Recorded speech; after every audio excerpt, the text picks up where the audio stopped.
యేసుక్రీస్తు నామములో బెతస్తా విడుదల పరిచర్య తరపున మీకు ప్రేమపూర్వకమైన వందనాలు. ఇది నా వాక్య ధ్యానము. నా ఆత్మ మీ మధ్యన ఉన్నది గనుక భయపడకుడి. హగ్గయి 2వ అధ్యాయము 5వ వచనము.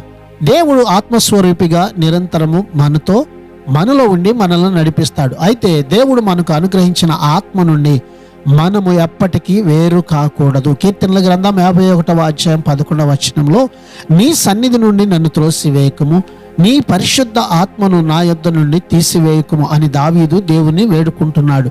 తన భ్రష్ట స్వభావము, బలహీనత, పాపాలను గురించి దావీదుకు నిస్సందేహంగా తెలిసిపోయింది. అయితే దేవుడు తనను పూర్తిగా తిరస్కరించలేదని, తన నుంచి ఆయన ఆత్మను తీసివేయలేదని అతని నమ్మకం. కనుక ఈ దిన వాక్యాన్ని బట్టి ఈ కృపకాలంలో ఉన్న మనము కూడా ఒకవేళ పాపం మనలో నుంచి ఆ మధురమైన శక్తివంతమైన దేవుని ఆత్మ నుండి వేరుపరచకుండా మన ఆత్మీయ జీవితాన్ని కాపాడుకుందాం. ప్రార్థన.